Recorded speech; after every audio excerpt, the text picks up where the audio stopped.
Morning, everybody. It's Thursday morning. I've just started the video already and remembered that I hadn't done my introduction. So here I am. Just don't forget to like these videos and subscribe to the channel if you haven't already. Yeah, every little helps. I'll keep trying to bring you something half interesting every day.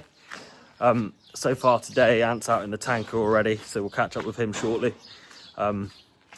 Dad, Josh and Harry are just working on that power harrow from yesterday that we left last night.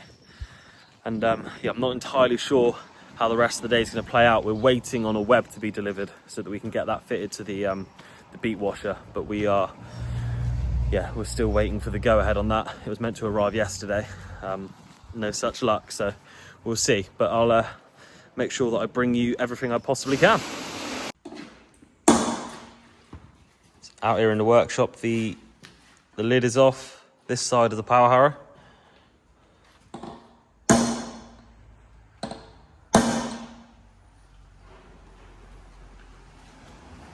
How's it looking, Steve? Right, just checking the torques. Just checking the torques on all of the bearings.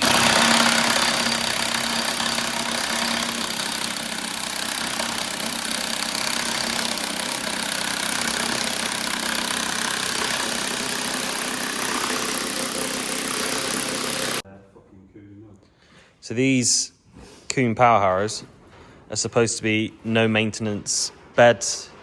2 years ago, this was all gone through. Before we bought it, it was all gone through and up together. And as I said earlier in the week, the grease is meant to be kind of halfway up these cogs. And you can see there's none this side. There is some this side, but there's nowhere near enough in there. So for a no maintenance bed, we've discovered that they obviously need quite a bit of maintenance.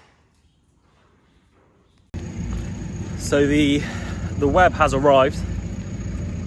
The next task is obviously getting that one fitted, getting the old one off. The weather is right on cue, pretty horrible, misty, fine rain. So at the moment we're up at the beet washer, just getting that old web off before the new one goes on. I'll show you what we're up to. So the plan of attack is to, where you'll have seen last week if you watch regularly, that the web that was there was broken and we cable tied it back together. It's to re-break that, join the new web to the old one, and obviously turn the elevator on, and then let the new web roll around before connecting it once it's kind of all in place. I'll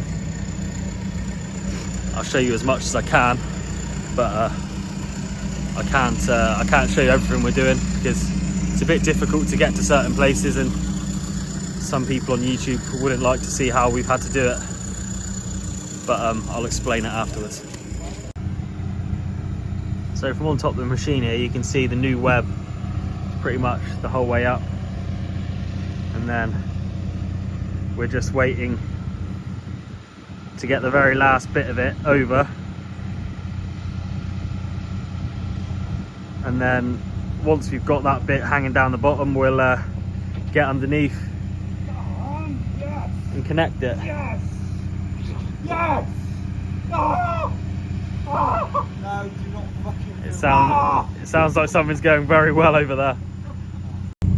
I've mentioned to you before about when the beet washer gets blocked up, and the only way to empty it and clear it is by hand.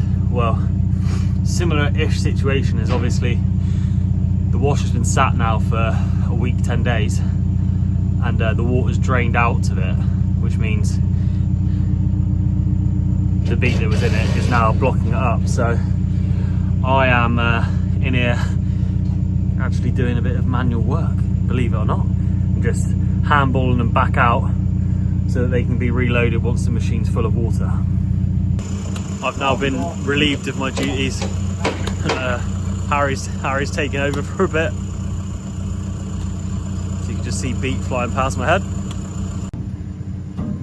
So we are now slowly winding the web, as you can see.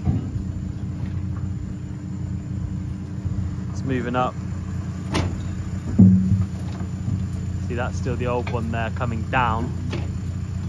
We've got the strap connected to the new. You can see the join. Those cable ties are still holding. Farmer's best friend. And then we should be able to connect it. If we loosen it up, connect it, get it tight, should be job's a good one. I'll get down there and have a look. So we're here now. You can see it's hanging both ends now. Dad's just said that doesn't look like it's going to be long enough to him, which is never a good thing to say or think, to be honest, with this, because if it's not, we've just done all that for no reason. But we'll see. We'll try and get it connected. Hopefully we're up and running tonight and we'll wash tomorrow. So you can see we're now at the point where it's just a case of connecting it back together again. For any of you concerned, we're less than a foot off the ground, so there's no working at height going on. Just needed that slight platform to get high enough. We'll get these connected up and hopefully tomorrow we'll be good to go.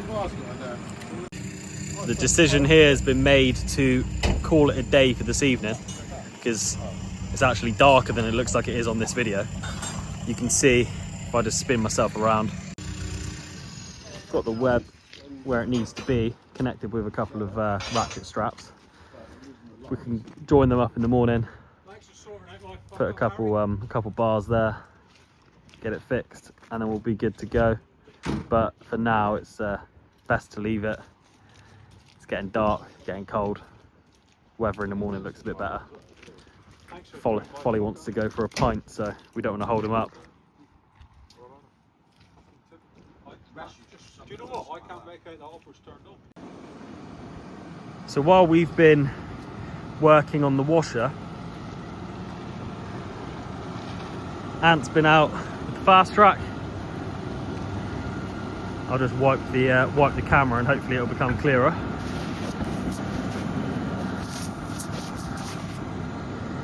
Not really. Ant's been out tanking again, pit to pit.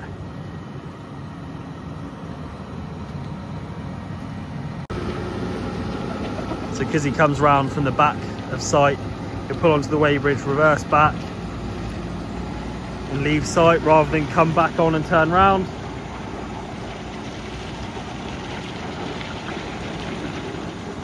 There's a better view once his headlights are away. This will most likely be his last load of the day, and then he'll head back to the yard.